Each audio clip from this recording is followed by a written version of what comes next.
Hi and welcome to this week's Walk the Wu Wei. It's brilliant to be back with you again. So this week we're talking all about letting go of the past and moving on. So first off, we want to say we're not talking about wiping the past clean, wiping the slate clean. We're talking about letting go of all the negative stuff, all the bad stuff, all the red light feelings that are coming up related to past events and how you can move on from them. So we'll have a look at what are the most common things you get in your therapy room, David, in terms of people holding on to past things. We'll talk about why it's obviously a good thing to be able to let go and move on in terms of our health, happiness and potential. What are the most common things that stop people from letting go, even though they know logically it's not good to hold on to past things? And we'll offer some practical tips as well as to how you can begin to accept and move on. Wow, we're going to do all that. So yeah, quite a few things we're going to be covering today, hopefully. So David, do you want to begin and tell us, in your therapy work for the past 40 years, what are the main things that people come to you about in terms of past stuff that is still blocking them now?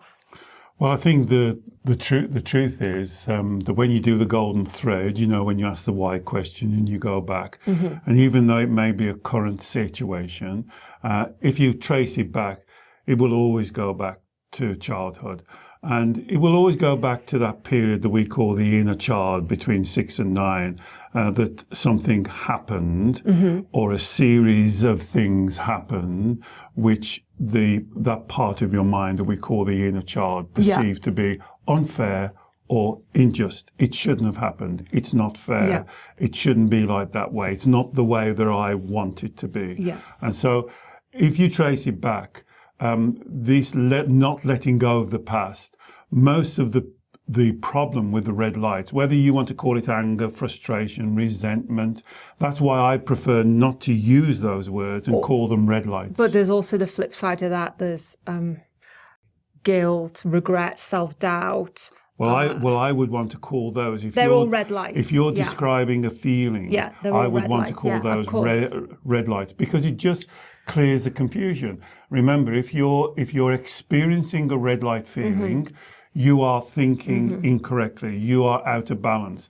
What we have to do is then to trace back, following the golden thread, to find out what it is that you're thinking about. And invariably, that's in the childhood. Invariably, that's in the past. So would you say, I think, and you've mentioned there's like a certain percentage of people when there's stuff from their past that's giving them red light feelings, would you say about 90% goes right back to childhood? Yeah, I would actually. I can remember when I went through my university training to be a counsellor, the lecturer said to us once, don't be surprised if you find up to 60% of your clients, when you find the causes, they're in the past. And I can remember writing down 60%, question mark. But I think I would put 90%. Yeah. Yes, I think I'd probably say that.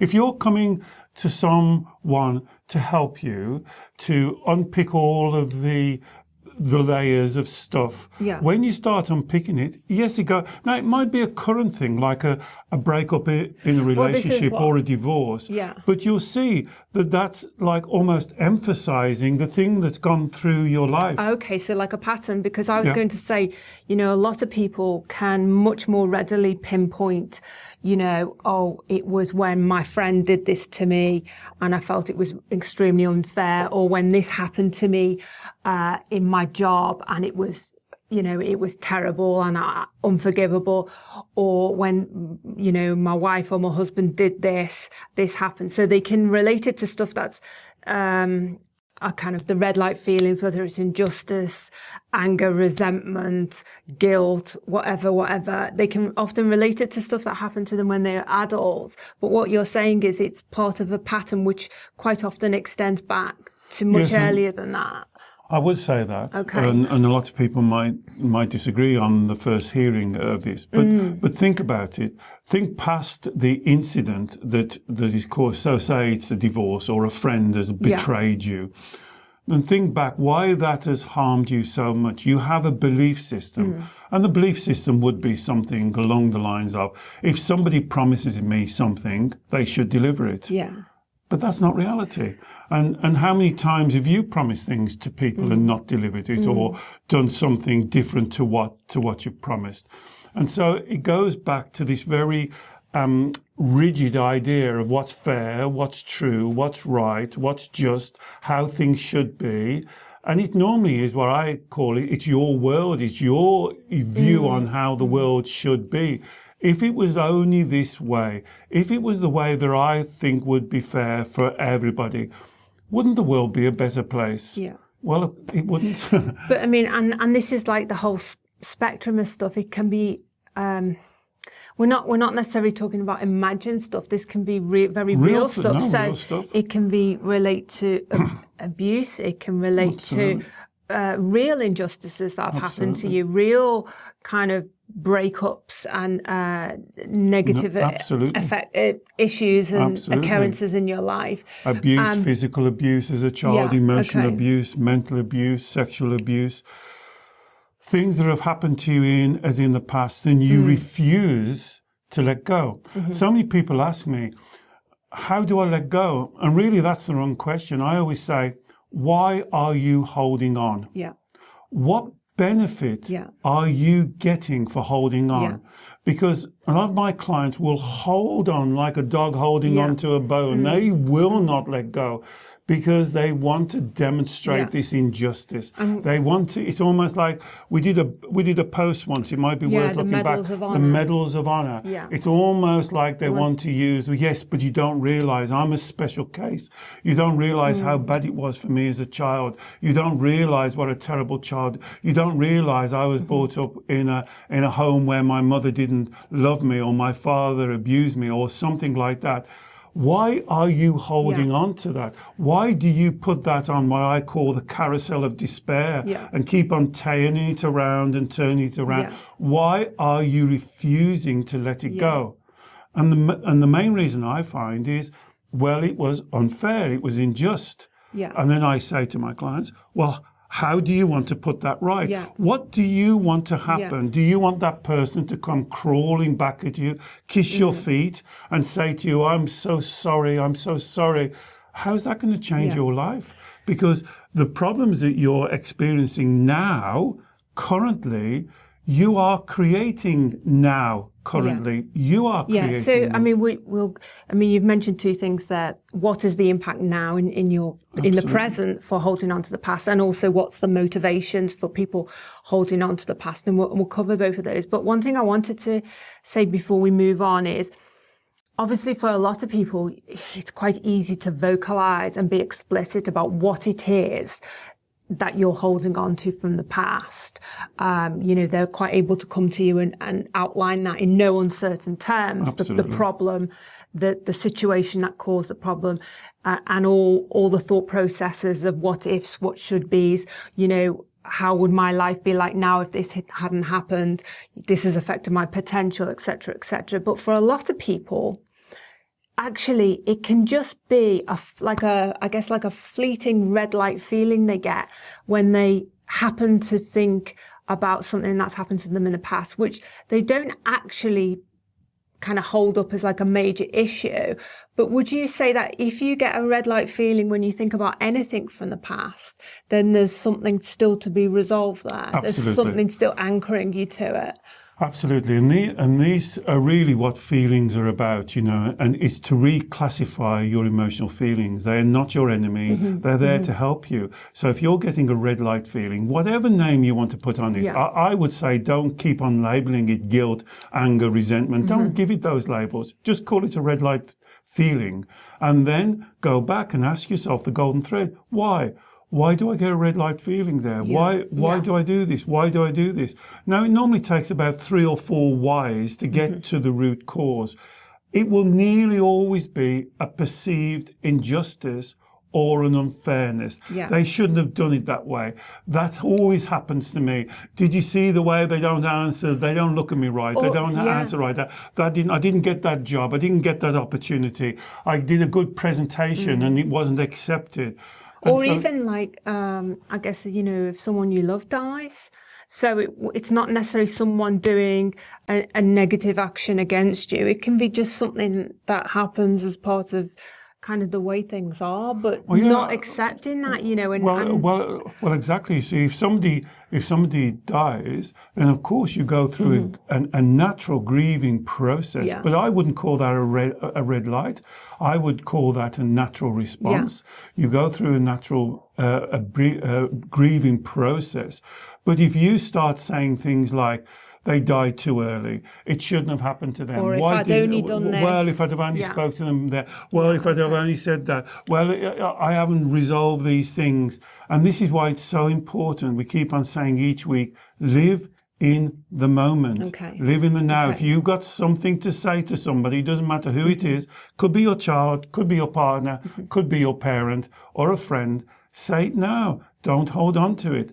Be in the current moment, be in the now, because things change. We live in a universe of change and flux. Things are always moving. You know, we always say each week, this will pass. Everything moves on. You can't hold on and keep things the same. And let's be absolutely clear on what impact it has on you if you do choose to hold on to all these things. Obviously, we've talked about the red light feelings, but I guess it's like a massive drain on your emotional energy, your health, your happiness, and your potential. As I say, it's like anchoring you to the past, keeping you on this carousel, spending your mental energy and your emotional energy going round and round and round. Well, this is why, as all our work is based on the Taoist philosophy of being in your flow, being in that sweet spot, being able to be like the river. So if you're holding on to something, you're going against nature. Yeah. You're going against who you naturally are. You're going against who you are, your potential. I think in a river they call it an eddy. When the water goes round and round and it's drags so much in. harder. It's like swimming against the tide. Well, you are. Yeah. You're going against who you are. Yes, and things happen and they shouldn't happen. People let you down. People promise you things and don't deliver it. People say something and they do something else. But I'm sorry, you have to accept that that's the reality that we live in. Now, you can carry on and beat yourself up for the rest of your life. And here's what you've got to ask yourself. If you keep on beating yourself up, does that situation change? No. It never changes. So what you're doing is like drinking poison and expecting the other person to suffer. If you drink poison, the only person that's going to suffer is you. Yeah. Don't do it. Stop it. It's not going to change any injustices, any unfairnesses. People do things out of character. You do things. I do things that I wish I hadn't have done. And bad things happen. And bad things happen. You know, as I say, let's get through it and move on as quick as we can. Because this kind of energetic resistance, I mean, again, if we like look at the law of attraction teachings, what you resist persists. So you're basically dragging the energy of this negative situation and holding it in the present, even though it may have happened decades ago. Well, that's why that analogy of the eddy is a good analogy, because if you look at an eddy in a river, it pulls in all of the muck into the eddy, and that's what you're doing. You are attracting more negative energy into your life. Nothing's going to change. You can't go backwards. It's like driving your car and looking through your rear view mirror. Look ahead. Yeah. It's happened. Accept it. So dust yourself off. You know, and can I just say this? Because so many of my clients, this is so important for them. They've had terrible injustices. They've had terrible childhoods. Really is. I've been in this job for 40 years, and sometimes I think I can't hear nothing worse. And then the next week I do. But if you carry on holding on to this, you become the abuser. You start abusing yourself. It's self-harm.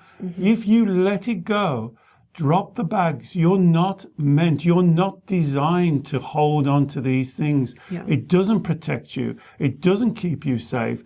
It leads you back into that energy. You've got to learn to stop it.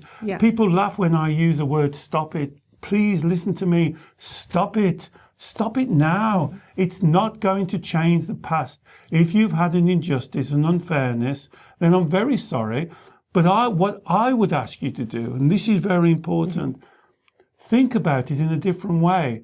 Think about it, how well you've done to get through it. How well you've done to survive, how well you've done to thrive, how well you've done despite that bad start, to how you're blossoming. The Chinese call it the lotus blossom opening, and allow yourself to reach your true potential. Don't use the past as an excuse for you not to reach your true potential, because this is your responsibility. This is your life, your mind, your body. Take full responsibility to reach your potential.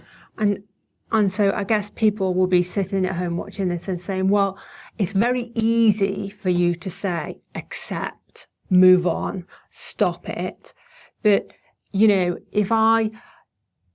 when I think about this situation now, it makes me feel really crappy. It gives me lots of red light feelings.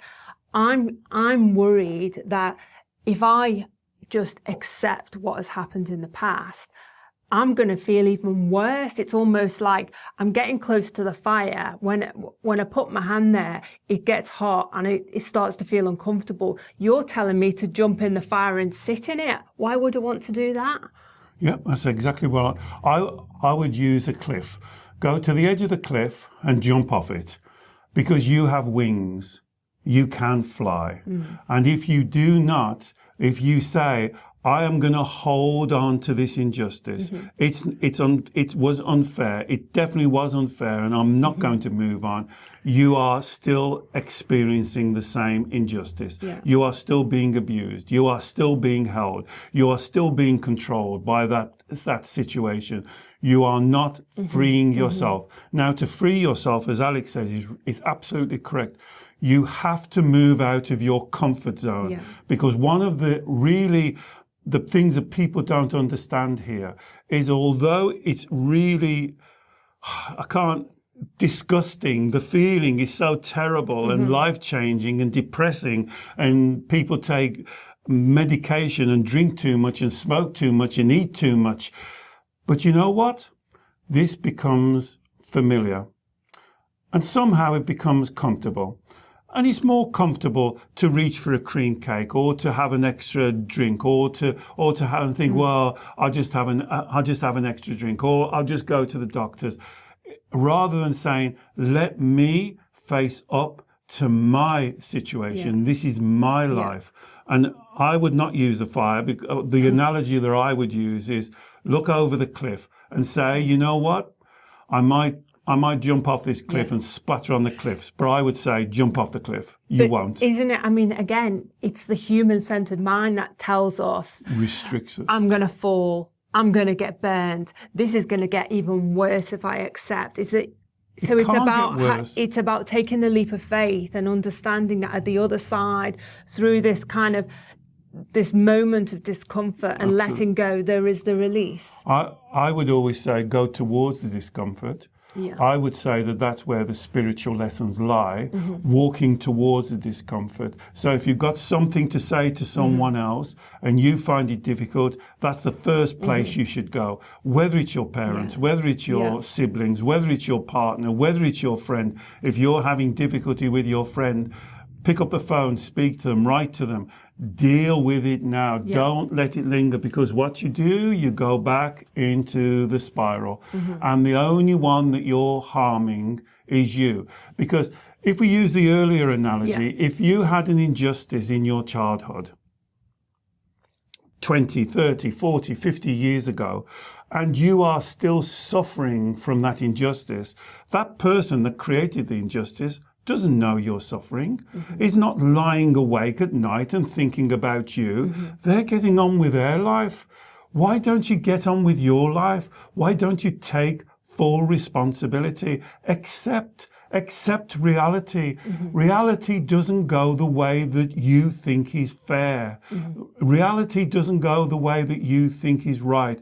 Bunny rabbits don't jump around the fields, and roses don't grow around the door, and everybody smiles and everybody doesn't do anybody down. that's not reality. Yeah. We make mistakes. Yeah. We're human. Everyone People- makes mistakes. Everybody so makes it's not mistakes. just you. It's, I guess the people who you may be holding on to kind of some sense of injustice about, or unfairness or wrongdoing, they make mistakes too. And it's about understanding that we're all human, we're all fallible. Well, I just think we're all human, and that means that we're not perfect, and there's no perfection. If you're watching this, I'm sorry to tell you, you too are not perfect. I am not perfect. Yeah. We're trying our best. When we do these live videos, we're trying our best. We don't get it right. That's why we're always happy for you to make comments. We're trying our best. We're trying to get better. But these will never be perfect. Yeah. And so, I often say to my clients, especially when they've had difficulty in their childhood with parents, I said, I've never heard of parents sitting round the kitchen table and saying, now, how can we mess up our child's life? No. What can we do to really screw them over? They don't do that. They normally just passing on what they've learned from their parents on parenting behavior.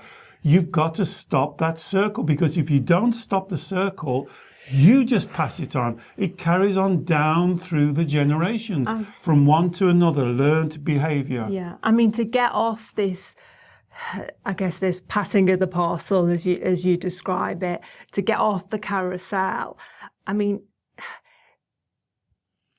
a lot of people know that it's the right thing to do. But again, in terms of what just stops them, it's almost like such a hard resistance, is they believe if I accept what has happened, if I let go of it, it means I'm somehow approving of what happened, or I'm somehow condoning that it was okay for that to happen. And again, that's just not what we're talking about. We're not talking about approval, or saying, yeah, that was fine, that was great, no, it had no impact on my life. Of course it's had some impact. Of course it wasn't okay in some instances for that to happen. And that's not what we're talking about. But I agree with you. I think that's a good insight. Some people will say, if I accept it, then who will know that I had this happen to me? And it's almost like I'm condoning it. But I've got to tell you, by not accepting it, what's happening, it has still happened to you. It hasn't changed. So it's not like you have a choice. Either you accept it and then it condones it, or you don't accept it and that doesn't condone it. Because not accepting it, unless you get it tattooed across your forehead, I was abused, I was mistreated, who knows? Or I was wronged. Who sees you walking down the street? Just say you're using food. If you're overweight, what you've got to do now, put something on your forehead. I'm overweight because I was misused. It doesn't work like that. So it's not a case of accepting it and not accepting it. It really is a case of loving yourself. What is best for you? Yeah. What is best for your life, your future, your potential? What is best for you to flourish? Yeah.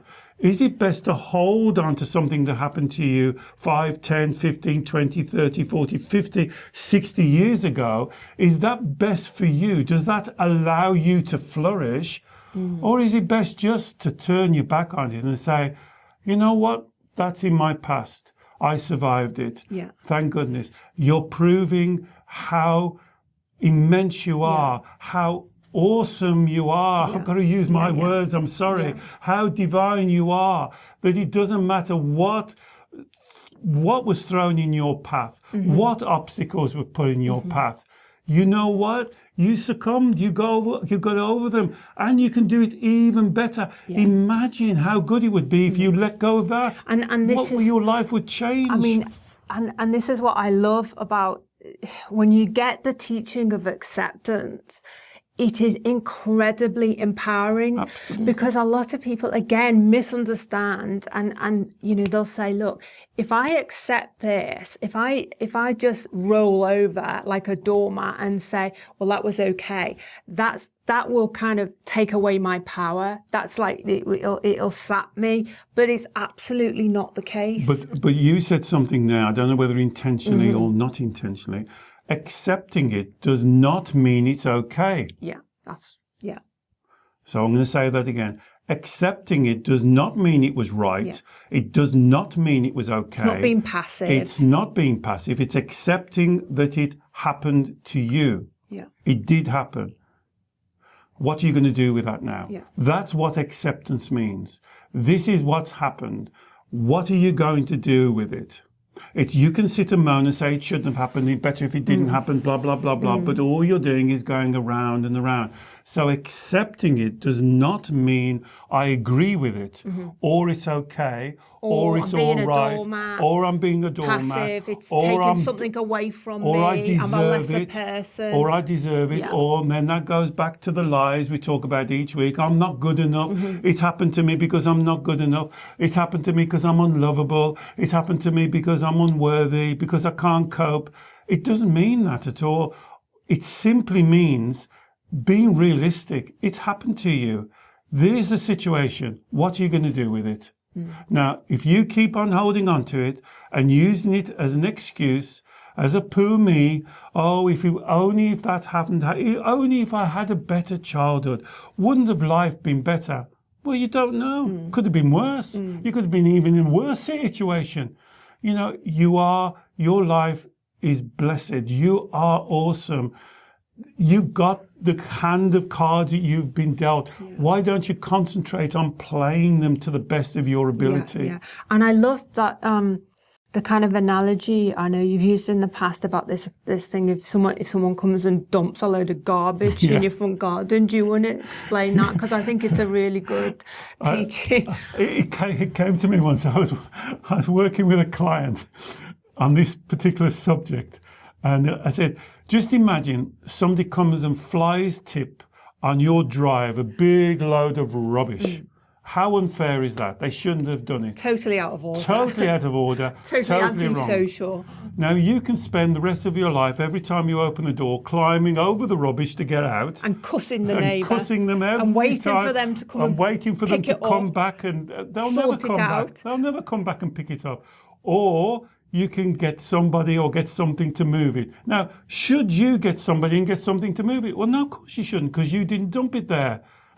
But you know what? You're going to spend the rest of your life climbing over, waiting for them to come back and apologise, and talking clear about it to all your neighbours and all your friends. Every time a friend comes, they've got to climb over the rubbish. Then you have to go and say, "Well, it's been there for 2 years. Somebody come and fly tipped it in the night. I can't do anything about it. Look how unfair it is." And that's just get it moved. Yeah. Get it moved. Yeah. It's happened. It shouldn't have happened. Just get it moved now and start walking out your front door with a smile on your face and getting on with your life.